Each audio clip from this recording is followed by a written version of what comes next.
এই মোক ষ্টুডিঅ'ত মোক কৈছিলে দাদা এইটো কাৰণে মই ৰিলিজ নকৰোঁ মানে কিয় কৈছে কণ্ট্ৰভাৰ্চি হ'ব চুম্মা বুলি গাইছোঁ মই তেতিয়া বেয়া মানটো মাতি কৈছোঁ আৰু নক'লে মই তই ৰিলিজ কৰ যদি কোনোবা আহে মই প্ৰথম থিয় দিম তোৰ আৰু মই ভাবোঁ কি আটাইতকৈ ধুনীয়াকৈ গোৱা গান এটা এইটো গান এইটো চুম্মা সেইটো যিটো গাইছে তোমাৰ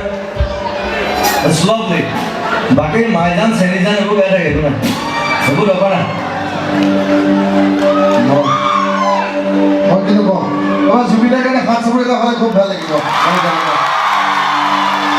মই জুবিনাৰ কাৰণে গিফ্ট এটা কিনি থৈছোঁ আজি যাম বুলি ক'লোঁ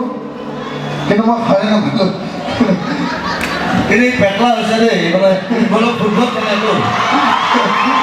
জুবিন গাৰ্গ আৰ্টিষ্ট ইলেভেনৰ এটা সদস্য হয় মই আজি মানে গিফ্টটো যদি মই লৈ নাপাওঁ বেছি ভাল হ'লহেঁতেন মই জোতা এযোৰ লৈছোঁ আপোনাৰ কাৰণে জুবিনাৰ কাৰণে মই জোতা এযোৰ লৈছোঁ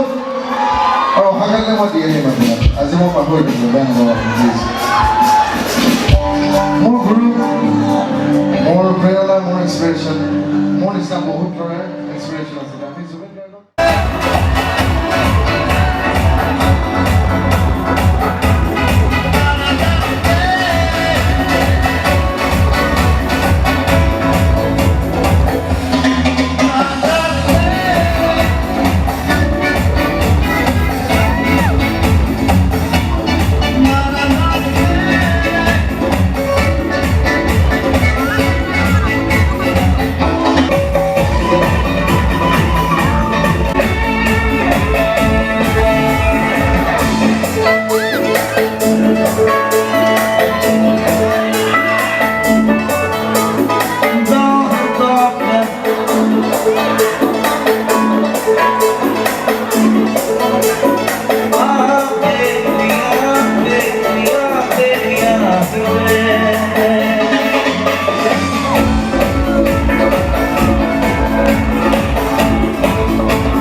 Singer